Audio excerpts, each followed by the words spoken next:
Hi. Say hi. Oh. Oh, we're so tired. Oh, we're so tired. Hi. Hi. We're a little fussy. Yeah, a little fussy.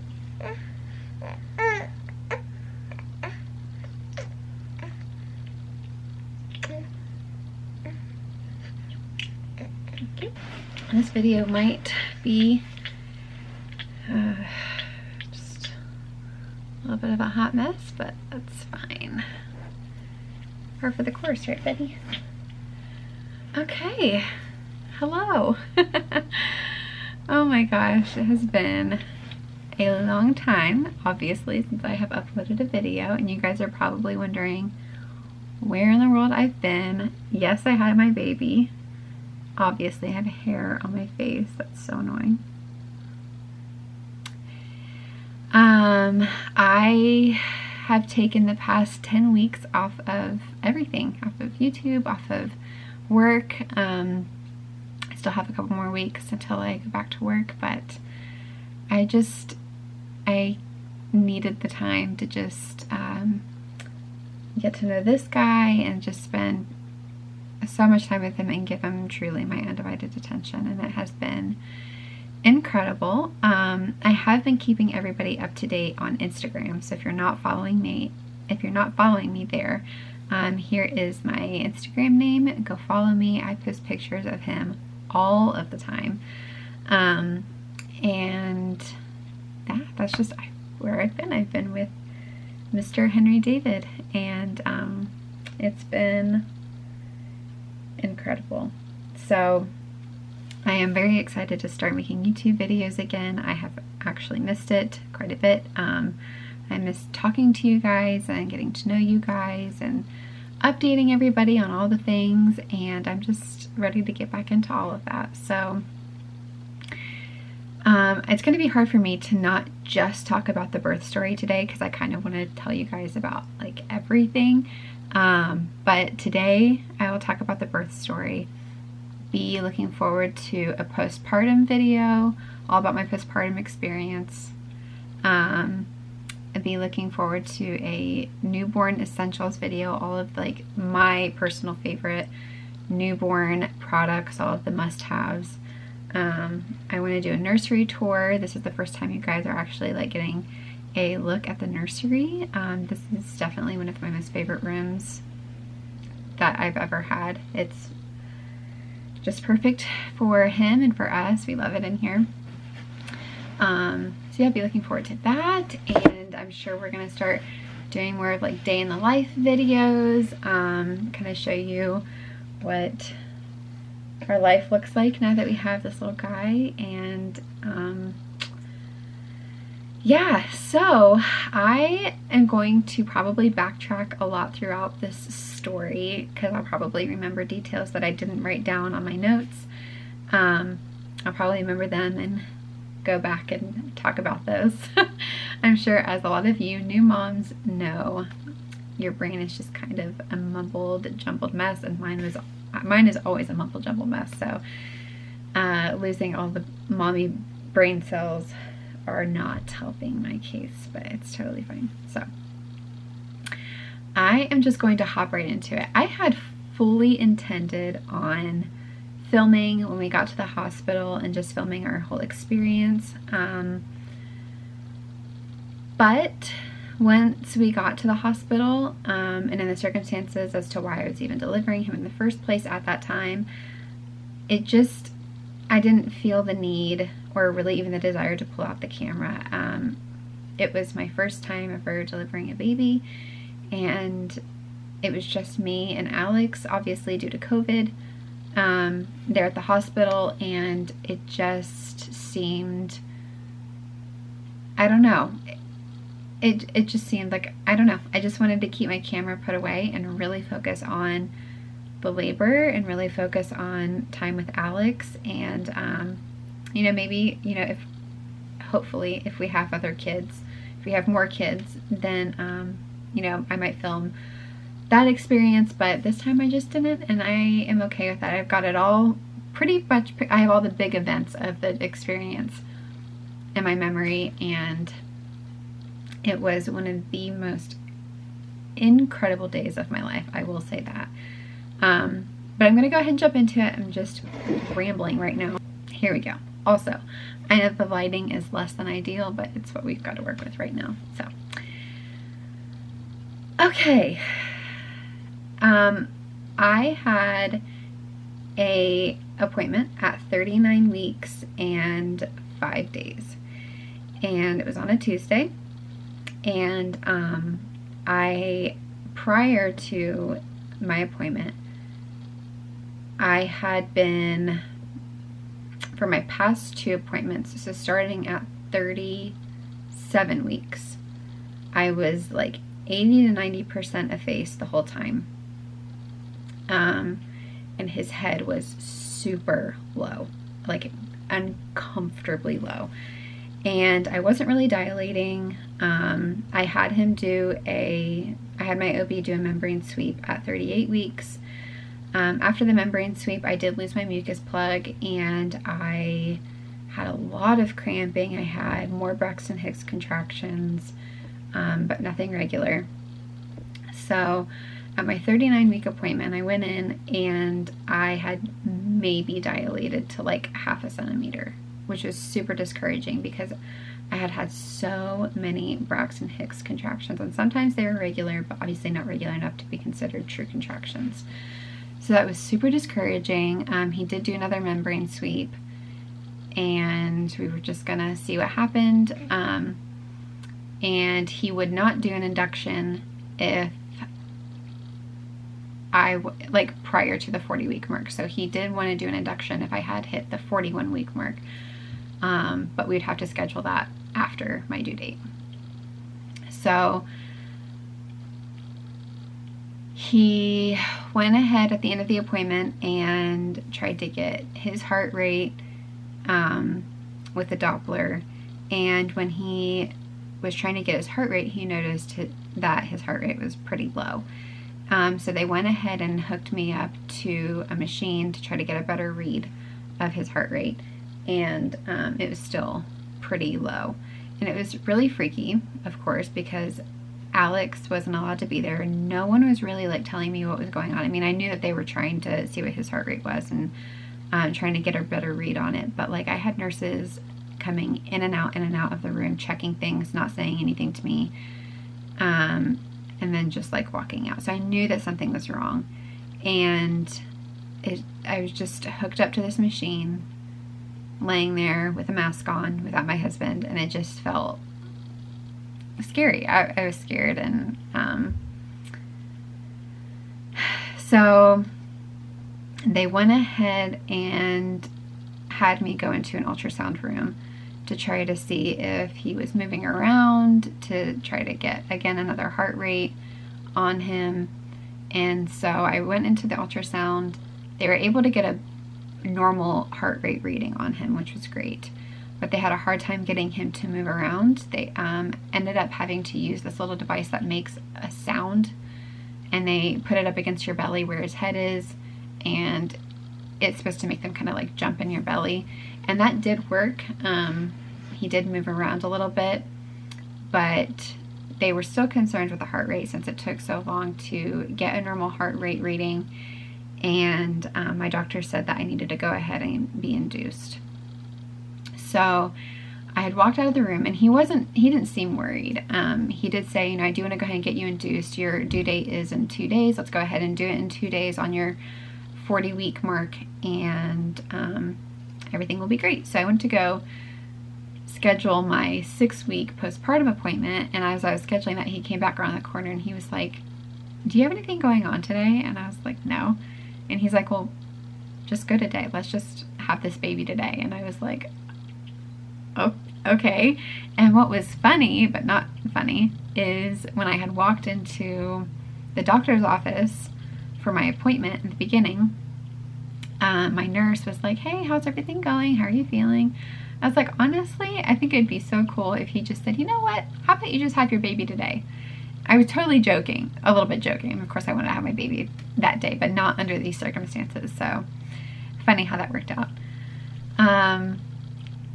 So I just tried to wrap my head around that, and I walked out of the doctor's office and I called Alex and I was like, you need to clock out of work because we're going to the hospital at 3:30 today and we're having a baby.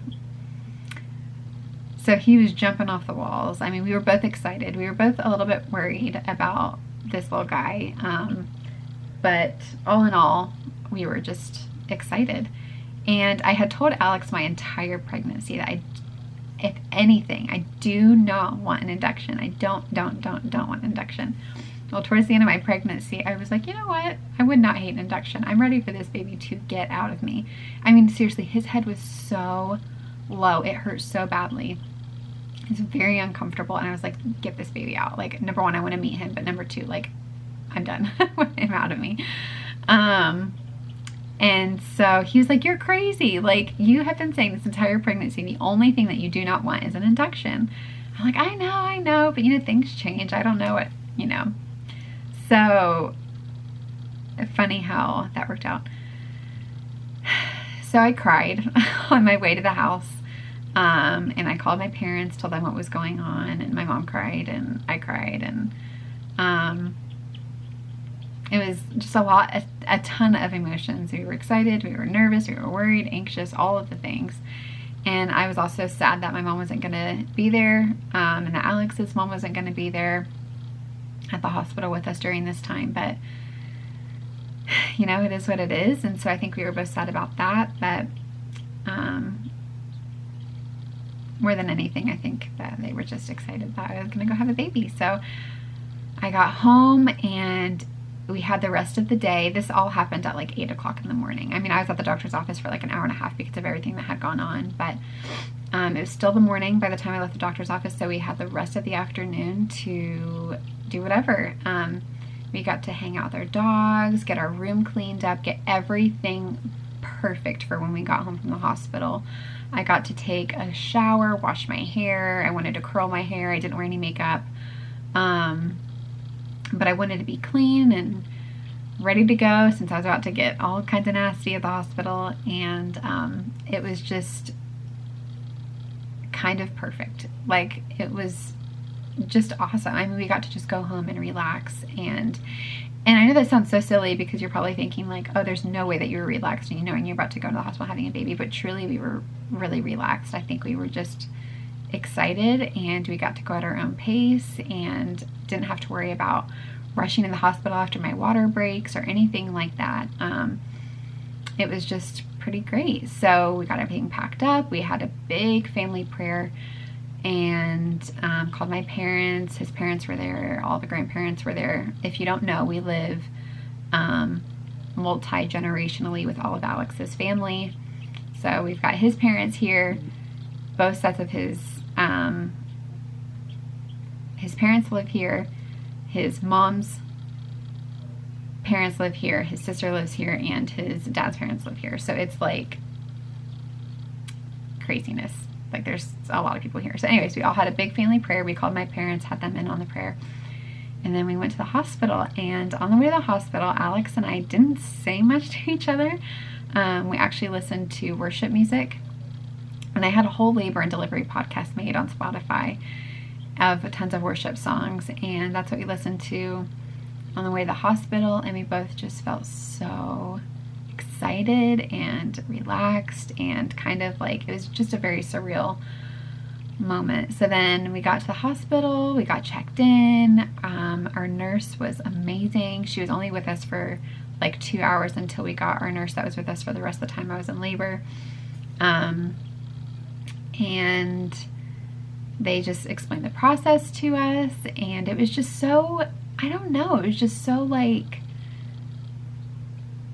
not rushed, not stressed, it was just nice. I don't know. So we were really enjoying ourselves up to this point. So we got to the hospital at 3:30, got all checked in and everything, got my gown on, and they went ahead and started with a Foley bulb.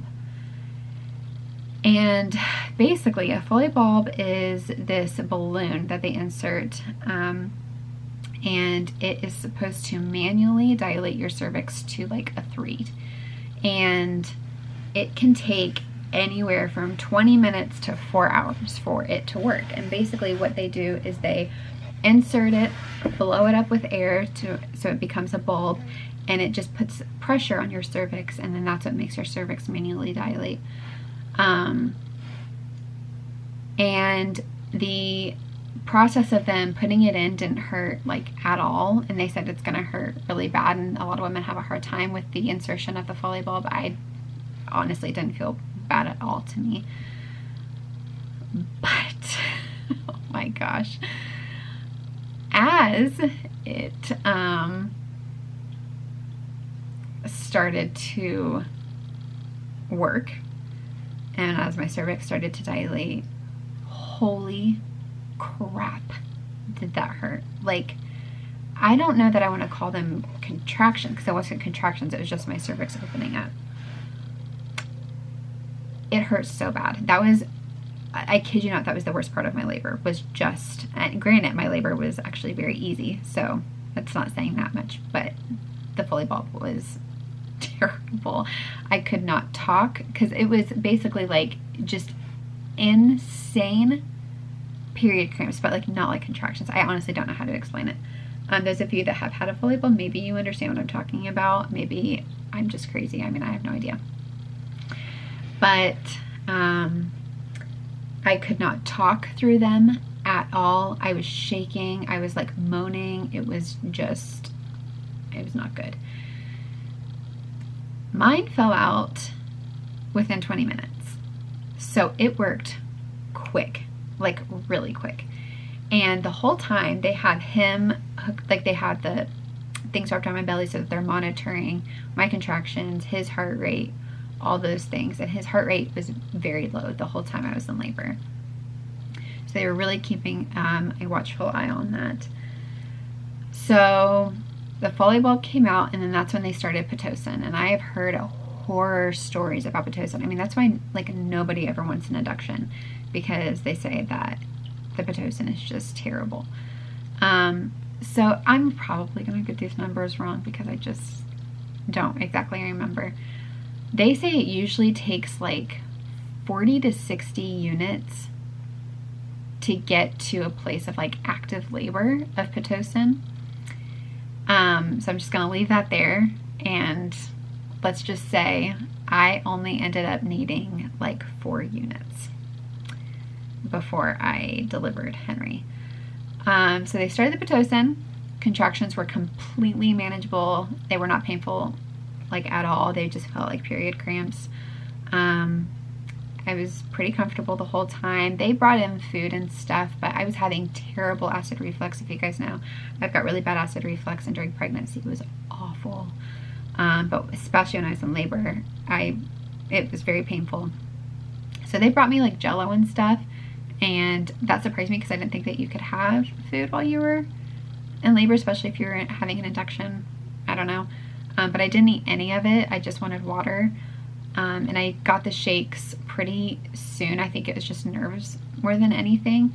So I was shaking quite a bit, and I was comfortable as far as pain goes during my contractions. And my nurse told me, like, if you want to have an epidural, you want to have it before you're in pain, and you want to have it before they break your water, because they're going to want to break your water. And a lot of times with women, once your water breaks, that's when things pick up quick, and that's when things get really painful. So we're going to want to do the epidural before all that happens.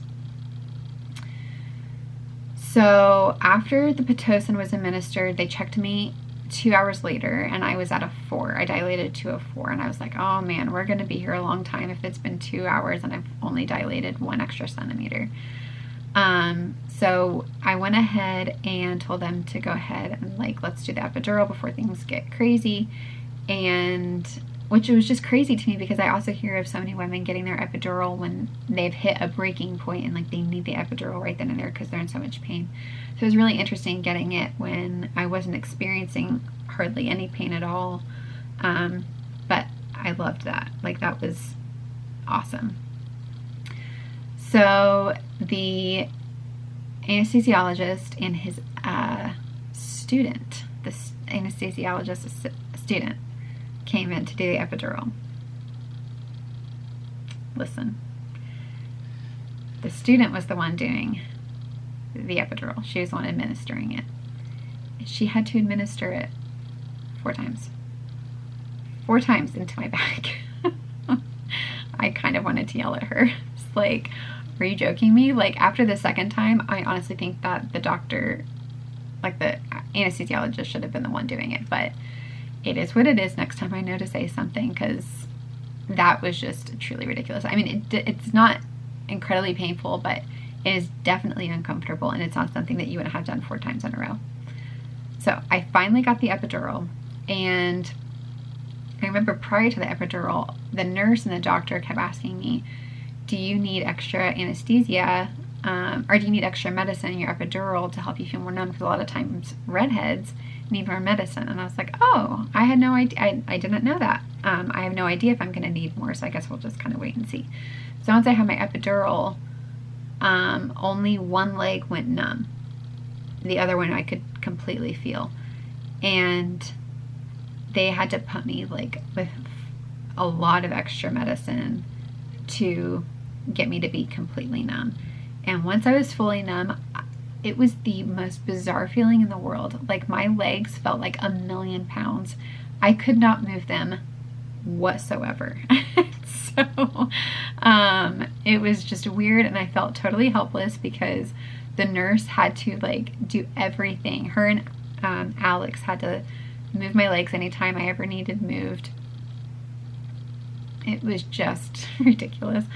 But our nurse was fantastic. I mean, she was just amazing. I got my epidural between 8 and 9 o'clock. Me and Alex do not remember the exact time that I got it, but it was between 8 and 9.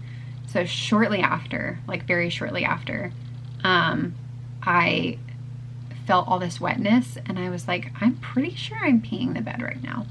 And she's like, it might be your water. I was like, no, I'm pretty sure I'm peeing right now. And I could not stop. Like, it was so much pee, and I was so mortified. But of course, I mean, all of your, all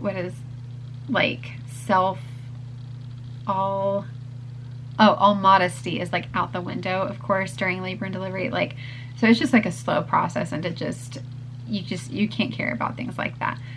But I totally peed the bed. I mean, she tried to do like one of the strips to see if my water had broken. She put it in the urine. She's like, oh no, you definitely peed. So I felt so bad for her. She had to clean all of it up in the bed. And very shortly after that, the doctor came in to break my water. I didn't feel a thing. Obviously, I had my epidural at this point. So she broke my water, and I had the shakes bad from the epidural. And also, side note, see, I told you I was going to do this. Side note, I did have to do most of my labor with my mask on. Alex had to wear his mask. I wore my mask pretty much the whole time because some doctors were okay with it, some doctors weren't okay with it. Or some doctors and nurses were okay with it, and some doctors and nurses were not okay with it. So my best bet was to just pretty much keep it on the whole time. Which honestly wasn't as bad as I thought it was going to be, especially since my labor, again, was easy. It wasn't anything crazy. I'm sure if my labor was very difficult and I was having to breathe through lots of different things, then it would be a different story. But for me, the mask situation wasn't as bad as I thought it was going to be. So I had my water broken right around 9:45, and I would say around 10:30, I like really had the shakes. Like, I could not stop shaking, and I felt like I had to go poop. And I remember my nurse telling me, like, if you feel like you have to poop, let me know, because a lot of times that's the head coming down and you're probably going to need to start pushing soon. So I was like, okay, you know, I've heard that before.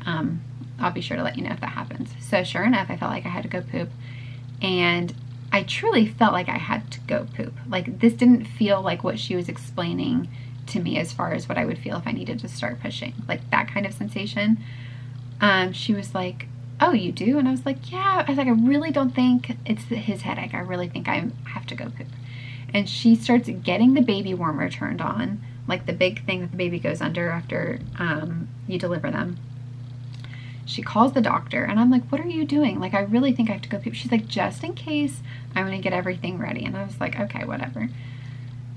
So the doctor comes in and she checks me and she's like, you're at 9.5 centimeters dilated. You're about to start pushing like right now. And I was like, what? So that happened. I went from a 4 to a 9.5 in like an hour. And I was like, okay, holy crap, like this is happening. And so I start talking out loud, like all of my anxieties are coming out of my mouth. And I'm like, I can't do this. I know I can't do this. I'm not strong enough. And they were all like, are you kidding me? Shut up. You're fine. You've got this. They were amazing. So I did like 2 practice pushes, and before I knew it, in the time that it took me to do 2 practice pushes, this entire team of doctors and nurses had come in and they were like ready to go. And all of like the birth vlogs that I've seen and all the birth stories I've listened to, like all of this stuff like seems to take so much longer. Like the practice pushes take, I don't know, 30 minutes to an hour, and then the team comes in. But for some reason, everyone was in there immediately. Like they were not messing around. And I think they all knew that this baby was going to come out very, very, very quickly.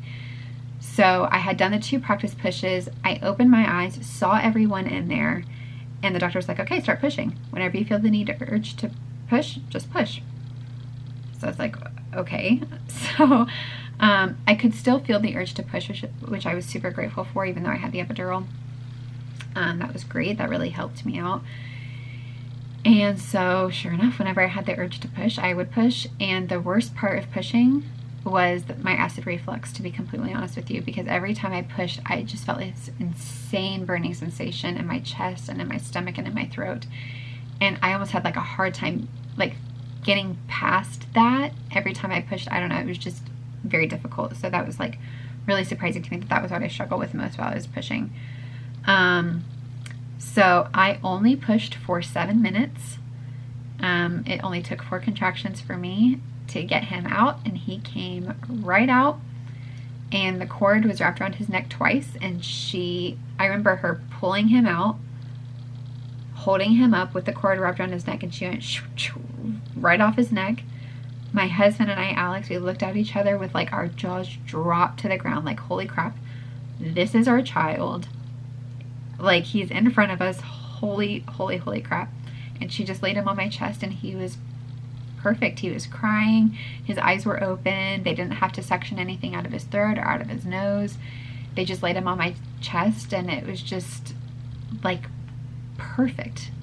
It was so perfect. And I was like, holy crap, you know, is he okay? Is everything okay? And they're like, yeah, he's perfect. You're doing great. And then I looked down, I said, okay, so do I need to push out my placenta? And she's like, no, it's already out. So I don't know if that came out like right behind him. I don't know if I pushed without knowing, like, I don't know, but that thing was already out and taken care of. And I was like, oh, okay. And I do remember after my first push, his head was already coming out. And I was like, she said, oh, it looks like he has red hair. And I was like, what? His head's already coming out? Because I was fully expecting this to take at least an hour to push. Like, a lot of women's first births, they take a while. The pushing takes a while. And so when she's like, after the first push, when she said, oh, I can see his hair, I think he's a redhead, I was like, what? And she's like, yeah, you're gonna reach down and feel your baby's head? And I was like, what? So I felt his head, and I, of course, started crying, and then other nurses started crying. It was funny. So he was on my chest and crying. His eyes were wide open. He was looking all around, and he latched immediately onto my breast, which was incredible. It was so amazing. And I remember just feeling, I was freezing, and I remember he was so warm and perfect. Just, he felt incredible laying on my chest, and it was amazing. So Alex got to cut his cord. They already at the hospital do delayed cord clamping, which I was really excited about because that was something that I wanted. I didn't have a birth plan at all, but that was something that I had on my wish list, that they would do delayed cord clamping. So they did that, and Alex cut the cord, and he got to lay on my chest for an hour, and everyone left except for my nurse. She stayed in the room, and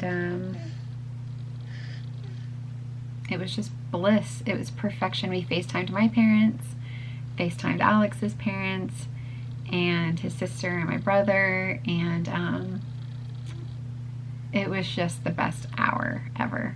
I mean, Alex was just on cloud nine. I was on cloud nine. But I did immediately break out into a high fever. And I was like, I don't feel good. Like, I almost felt like I was starting to get like a sinus infection. Like, I started feeling all this drainage in my throat. Oh, and by the way, he came out at 10:55 p.m. So it was late that night.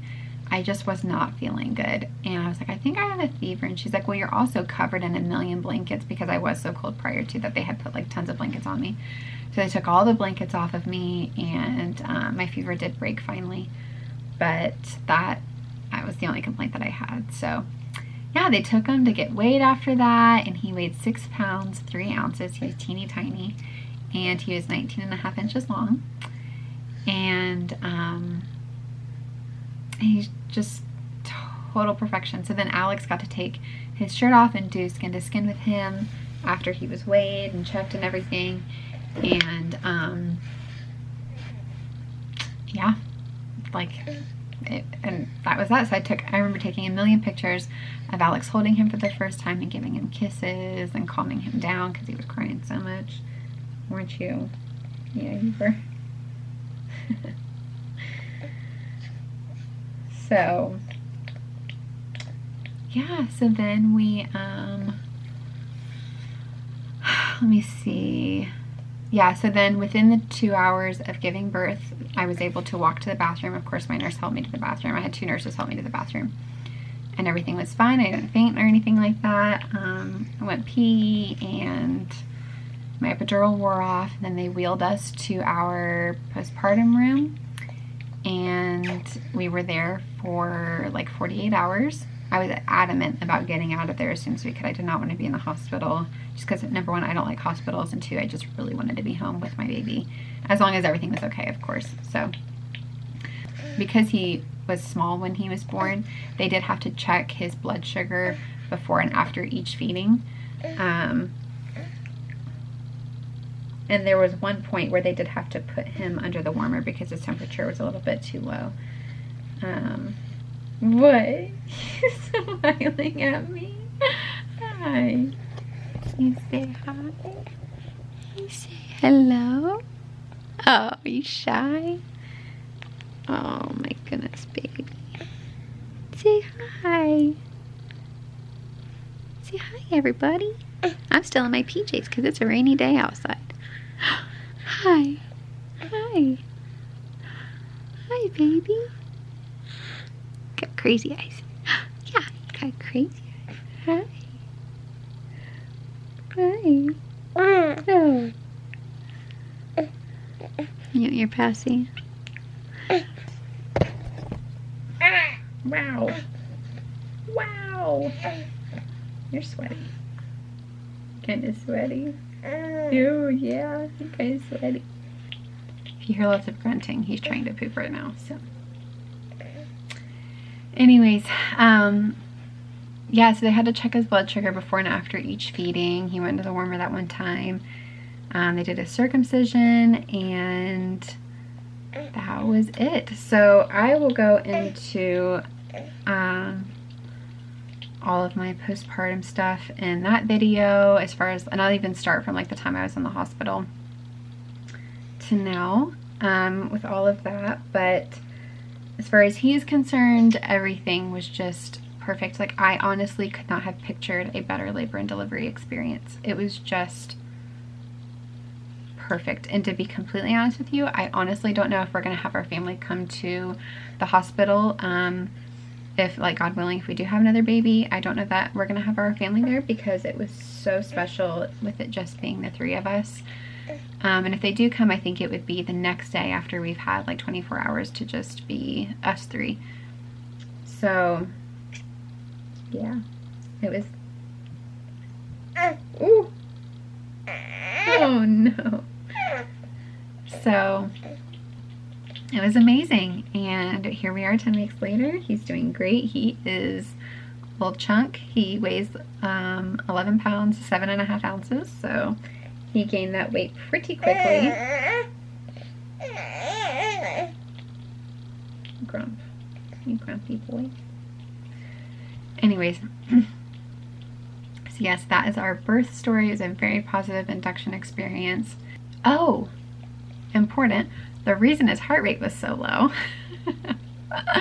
the reason his heart rate was so low is because his head was so low in my pelvis that his body was just basically having a hard time in that position with his head being so low down there. And he didn't have anything like any bruises or anything like that on his head from being so low in my pelvis for so long, but that's why his heart rate was so low. And yeah, so that is our experience. I am so excited to film the videos that I mentioned earlier in this video, and I'm so glad to be back on YouTube filming everything and sharing our new life. So thank you guys so much for watching, for being here, for being so excited for us, and please go follow me on Instagram because that is where I keep all of the updates on us and this little guy. And yeah, he's absolute perfection. So I will see you guys in my next video. You say bye? We're tired? Are you so tired?